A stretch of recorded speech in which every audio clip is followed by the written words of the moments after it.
introduction for today's video. What you'll see in this video is a lot of the paint stripping of the guards, the doors, and some of the rear section of the car. And I've also spent a bit of time with a few small dent removals and straightening panels here and there. Still, you know, a lot of the finer detail has to be done, and a bit more time spent on them. But I've got a lot of the obvious dents and things out, and down the rear quarters there's going to be a bit of time needing to be spent. There's a couple of panels that are a bit warped, and I think I've mentioned that in the previous video. But yeah, you know, I hope you'll enjoy this video. Actually, it was interesting on the other day. There's a guy called Dave's Garage is the name of his YouTube page, I'm pretty sure, and he's building a Mark 1. He's in the UK, and he was recording a video, and he was showing he's got his heater going in his shed to warm the place up. And I just made the comment that there's no need for a heater here down under, because on Friday I think it was about 34 degrees, and then I was working here on Saturday sweating away at I think it was closer to 36 degrees. It's sort of tough going in that heat, but personally I couldn't live in a cold climate, so they can keep the cold. They can keep the cold. I'll stay here in the warmth. But you know, in doing this car, I've gained a lot of confidence, I suppose, and a little bit of experience with some of the stuff I've been doing. It's always a bit hard when you're stopping and starting. You know, if you're doing the stuff sort of all day, every day, you sort of get much more skilled and know what to do and how to go about things. But that's all right. So anyway, I'll crack on with it, and hopefully you'll enjoy this video. And if so, like and subscribe. That'd be. Yeah, the other thing I was going to say, when I got this car, it was pretty much all stripped down when I got it. And so I've got these containers full of nuts and bolts and fittings. I did find a couple of good fully adjustable strut tops. The bearings are a little bit seized. I might just need to soak them a little bit, free them up. I'm sure they'll be good. But yeah, I've got bundles of screws, nuts and bolts. So anyway, I was at Bunnings the other week, and I found the likes of this. So I thought, this is handy. I'm going to try and go through and put all the bits. I actually found myself a red Ford badge. You don't see too many around in the red. I won't use that because I think red's a Holden colour, so I'll get myself a blue one that goes on the nose cone when that gets done. But there's a whole heap of other bits that I don't think belong to the car. There's wheel alignment shims, which the thing it doesn't use wheel alignment shims, so obviously they had them used for something. And anyway, yeah, I just saw all those out. Also, I remembered I had these from when I built the house, nice plastic containers. I think they came with all the roofing screws. So I've been up sorting bits and pieces. A couple of bonnet hold down things there that I might make use of. But I've been sorting all the nuts and bolts into their sizes. Seem to have a mixture of UNF, UNC, and some metric, so I don't know how that works, but anyway. Okay. Paint stripper at work, front mud guards, and the boot. The boot's coming off a treat. The majority of the paint is off. The boot's pretty much right back to bare metal. But you know, it's good to get that paint off because you can see what's happening underneath. It all looked pretty good, but you know, there's a lot of little rust spots that were under the paint. You can see all these. So there was just a little bit of bog in that spot there. So anyway, I think I'll just finish the rest, just touch it up with a see if it. Well, I'm going to paint strip the doors. So I figure the best way is to pull all the bits and pieces off and get the window out. Noticed around the top of here, around the door, there's a strip of rubber, which I don't think is, the other doors don't have it. I think someone's just put that there probably to try and seal the car up or something. And yeah, just a matter of finding all the hidden screws and things and getting it all disassembled and then remembering how to put it all back together again. Doing the back door now. Paint's peeling off there, a real treat. So I'll just give that a few more minutes to keep soaking, and I'll give it a scrape and a blast. Actually, it'll be nice having 4 doors all the same colour, even if it is just in undercoat. Just will make the little car look a whole lot more like a car.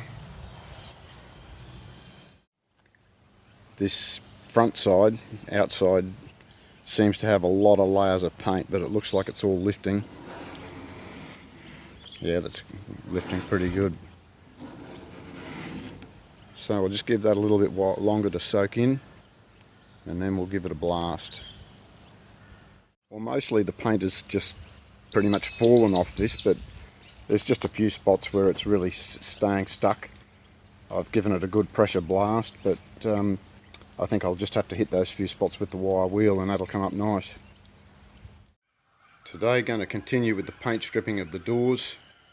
There's the passenger rear door there that I stripped. I've got to give that a bit of a hit with the wire wheel, and then I'll put a etch primer on it. There's the passenger front that I've stripped and etched primed. It's looking quite nice.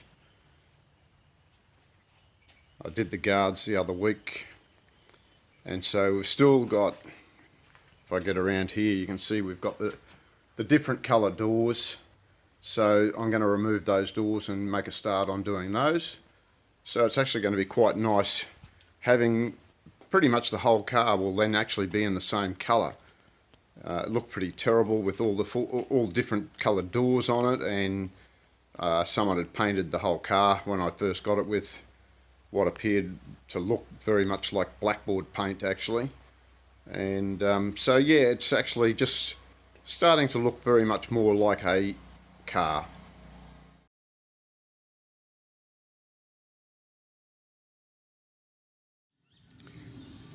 Well, I'm not sure whether it's because it's much cooler this afternoon, and the last few times that I've done this it's been in the heat of the day, but this orange door paint is really sticking, so I've given it another coat in those spots.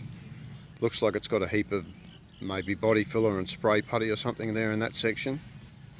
And then I've got this door here which I think is going to be alright. I'll try scraping it off in a minute. So that's both drivers' doors now stripped back. This is the door that was orange, the front driver's door. You'll see that mark there. There's a hole, rust hole right there. So I'll have to cut that out and patch it up. There was quite a bit of bog in the front section here, and it's over about here in the middle section as well. This door here also had a little bit of bog around the door handle. Now unfortunately my drill died, so I need the drill to put my smaller wire brush to get in around the door handle, so I'm going to have to just finish those later. But anyway, those doors are now rust treated and ready for a coat of epoxy primer. Okay, this is the driver's side door. This had a tiny little hole just here. That's the piece that I've cut out. I've got a bit of metal to go in, which is just sitting in place right there.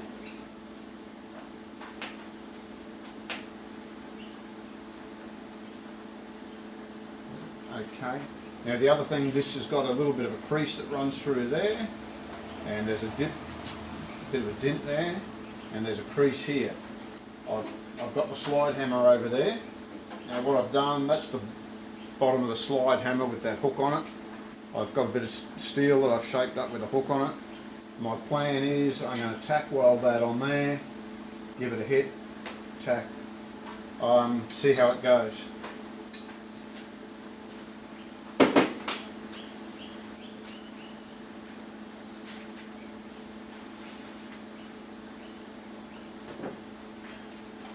I'm almost out of MIG gas, but hopefully I've got enough to just do this bit of a job. That'll be it tomorrow.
This is the driver's side rear door.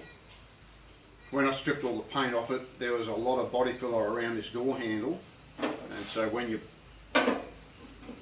put that on, you can see there's a bit of a low spot there, and it's quite low across here. So rather than using that puller, I thought that I might see, I was thinking of putting a G-clamp in there and trying to pull it up against that, but I can't really get a G-clamp in there, it's a bit too tight, but I can get a tire lever up in there, so I thought I might give that a go. What I really need to do is have that sitting up a bit so that this doesn't slide off like that.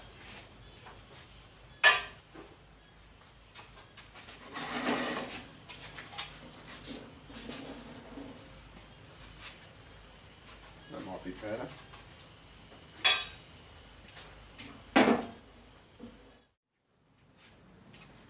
Well, I saved you a bit of the boredom. I spent quite a bit of time working that with the tire lever and a bit of steel up under there, and I have got that pretty good now. That had quite a dip in that area there, and now when I put my straight edge on it, it's pretty good. Pretty good. And when I run this on with the shape, shape stays pretty good. There may be actually just a touch low there that I might just give a bit more work, but pretty good for an amateur, I think. And hey, besides, if God wanted us to have perfect panels, He wouldn't have given us body filler. As I say, I just don't want massive thick body filler, but I don't mind a little bit of body filler just to smooth things over, particularly as I'm just an amateur. However, if it all goes wrong, I can always pay someone a heap of money to fix it properly. Well, today it's a bit more paint stripping. I'm going to just strip the paint all around the doors, strip all this interior paint. I'm just cleaning the inside out right at the moment, and then we'll get stuck in. I'm going to move the car out, and I want to actually clean inside out too. I did a lot of sanding inside here, and there's just sanding dust everywhere, so I want to get rid of all that. I've got a coat of paint stripper on the back shelf there and around the door arches, so I'll just give it a little bit longer, and then I'll just try and scrape it off and give it a blast. Well, that's the paint stripped off the back section there. I haven't hit the back section with the wire brush yet, but I've done all around the door frames with the wire brush, and I've given it a coat of rust treatment just on mainly on the passenger rear pillar, between the front and the rear, just at the rear of the front, that pillar. There was quite a bit of surface rust, but nothing too bad really.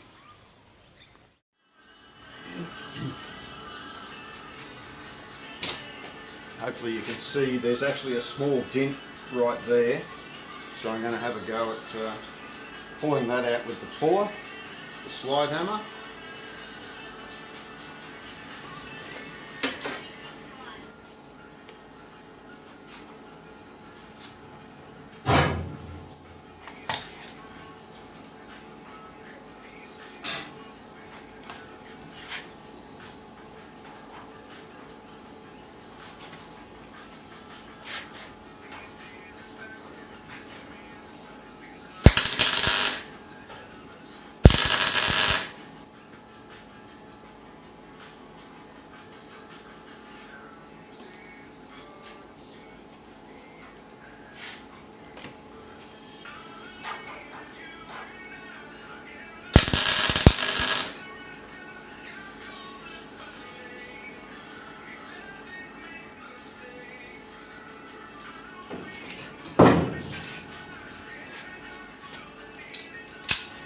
It's a bit cramped in here with all the garbage we've got laying around, but trying to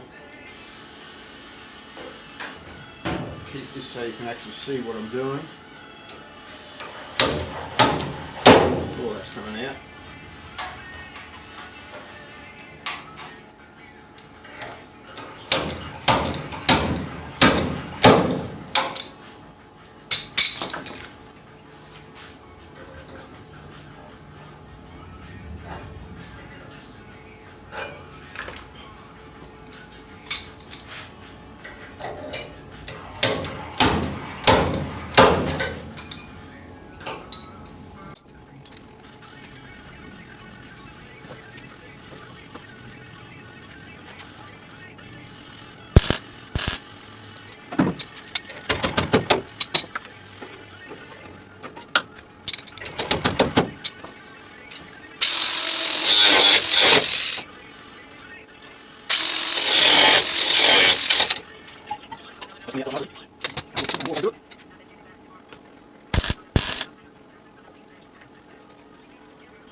Okay, well I've got that quite good now.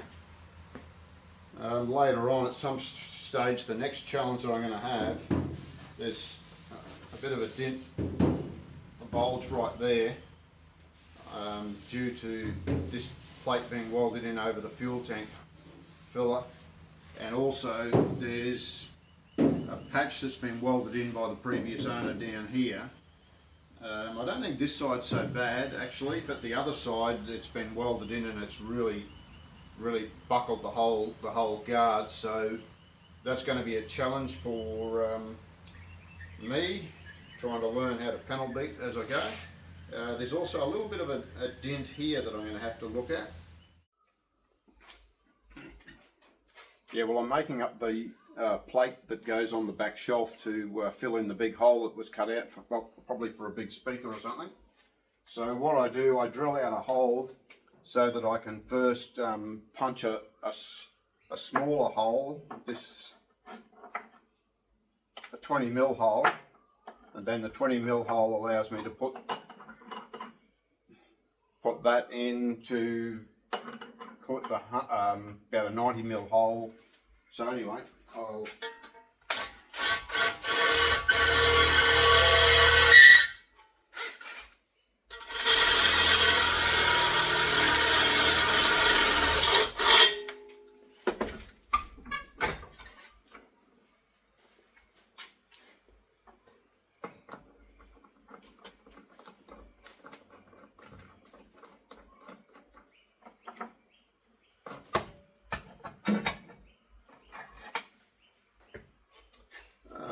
can't find the, oh there it is.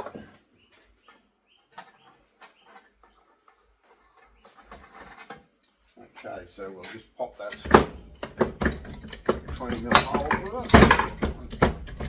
There she be.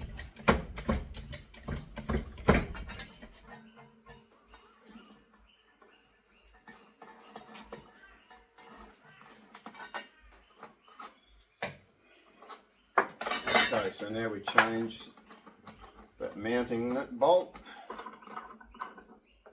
for the larger one.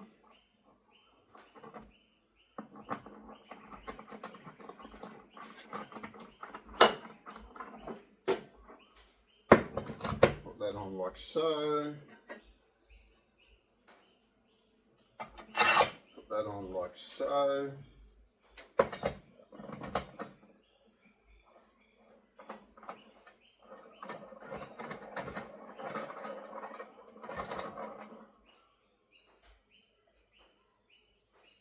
Okay, that all looks pretty good.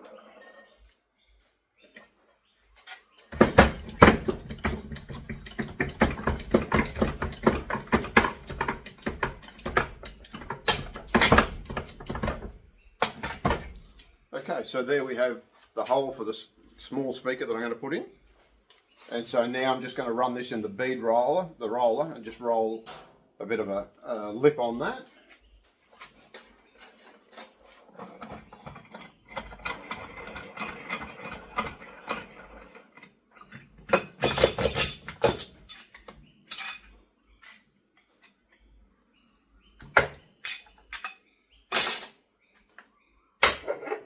Okay, so over to the bead roller.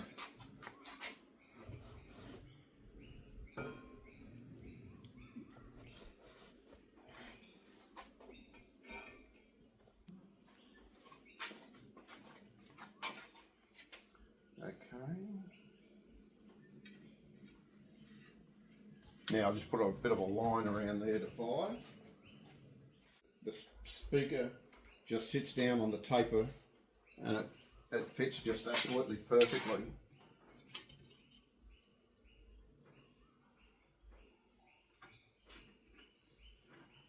What I would like to do to get the electric motor to go on this thing, it's a little bit of a hassle trying to wind it.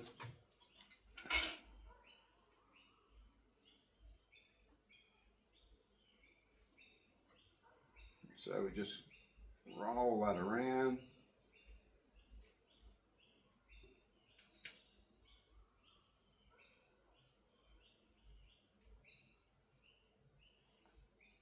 There's this video I've been watching on Instagram, Stout64 I think it's called, and it's actually a lady that's doing all the work on this thing, and just the work that she does is incredible. She's been remanufacturing panels for it. She's done a complete roof for it, and she's put all these patterns into the roof. Just such absolutely brilliant work. Well worth a look.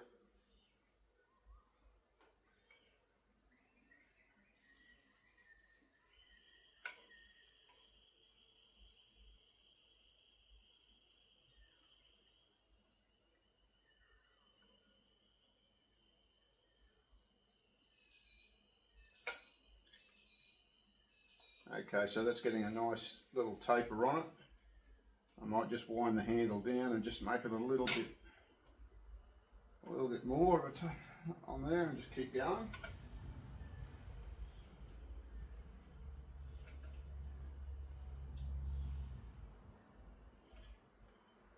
Maybe a little bit more.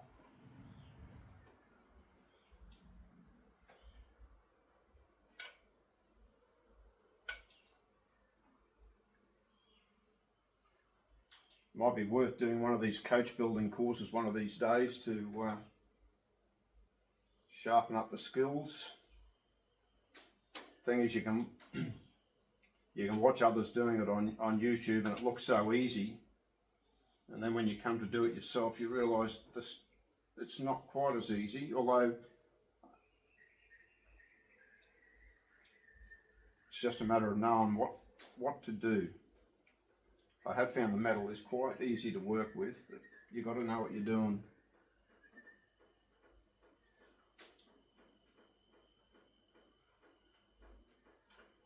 Okay, so I think that's got a really good lip on that now, and hopefully, I should have brought the speaker out here to try it, but I'll just stop the video and go and try that speaker, but I think that should fit quite nicely.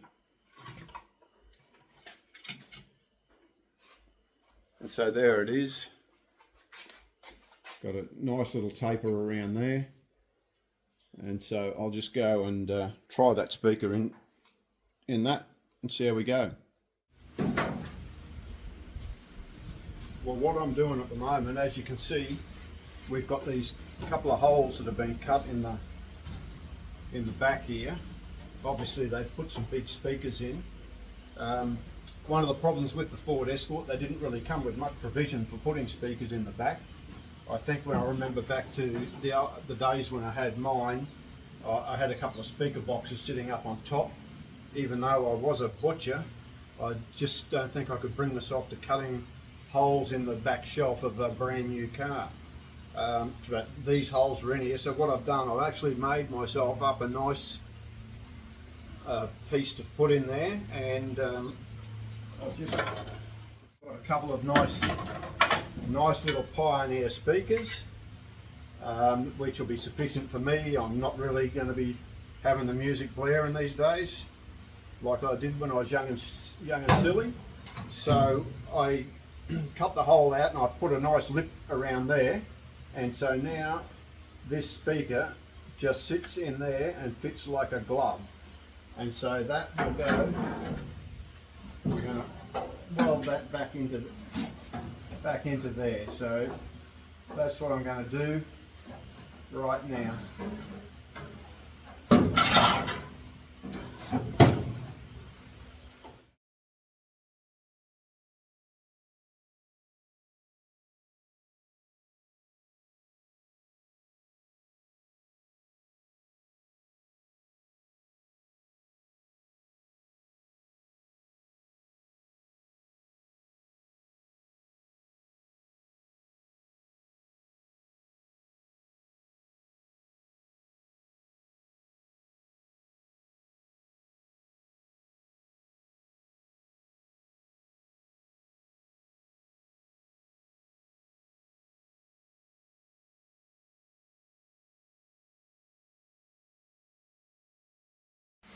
The holes in the rear shelf have now been repaired, complete with holes for a couple of speakers to sit in quite nicely.